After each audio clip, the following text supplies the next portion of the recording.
বাংলাদেশ থেকে ঘুরে আসার পরেও দেশে সবাইকে না জানিয়ে হঠাৎ করে চলে যাওয়ার যে এক্সাইটমেন্টটা, যে আনন্দ অনুভূতিটা হচ্ছিল, সেই আনন্দ অনুভূতি বাংলাদেশ থেকে আসার পরেও স্লো মোশনের মতো শেষ হচ্ছিল না। কিন্তু যখন বাংলাদেশে ছিলাম তখন সময়গুলো খুবই দ্রুত পার হয়ে গিয়েছে, যেন ১ মাস এক পলকের ভিতর শেষ হয়ে গেছে।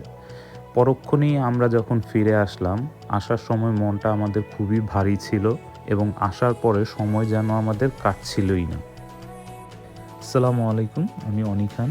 আজকের ভিডিওতে আমি ভিক্টোরিয়ার থেকে পার্ক ভ্যালি পর্যন্ত ট্রাভেলের ভিডিওগুলো আপনাদের সাথে শেয়ার করব। দেশের থেকে ফেরত আসার পরে সবারই মনের অবস্থা কম বেশি খারাপ থাকে, আমাদেরও তাই হয়েছিল।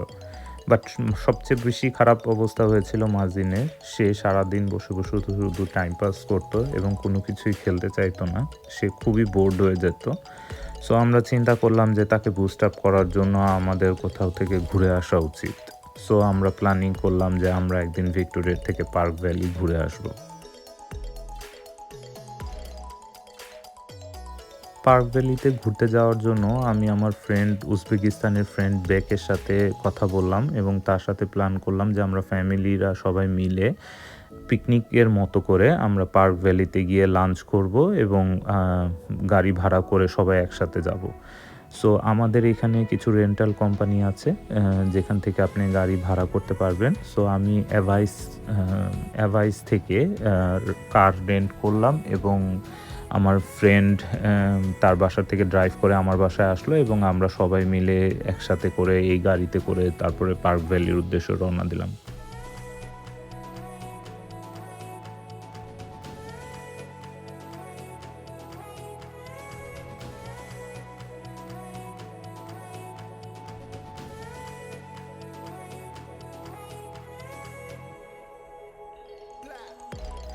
এখান থেকে আমার বাসা থেকে পার্ক ভ্যালি যেতে ডিস্টেন্স ছিল ১৪৭ কিলোমিটার এবং সময় লেগেছিল ১ ঘন্টা ৪৮ মিনিট, যেটা বাংলাদেশের বলতে পারেন ঢাকা থেকে সিলেটের প্যালেস হোটেল পর্যন্ত ১৪৭ কিলোমিটার। কিন্তু বাংলাদেশে যেতে যেমন ৪ থেকে ৫ ঘন্টা সময় লাগে, এখানে সময় দেখিয়েছিল শুধু ১ ঘন্টা ৪৮ মিনিট। সো আমরা ডানকান, নাওনাইমো তারপরে পার হয়ে আমরা গেলাম পার্ক ভ্যালিতে এবং আমরা আসার সময় নানামো হয়ে ঘুরে তারপরে আসছি।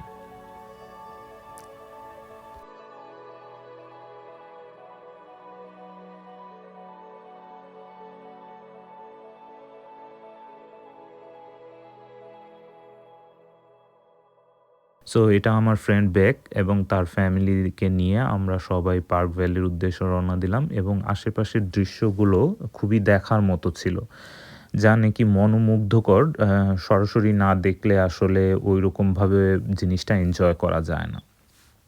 সো আমরা রওনা দিলাম পার্ক ভ্যালির উদ্দেশ্যে।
দিনটি ছিল national day of truth and reconciliation day.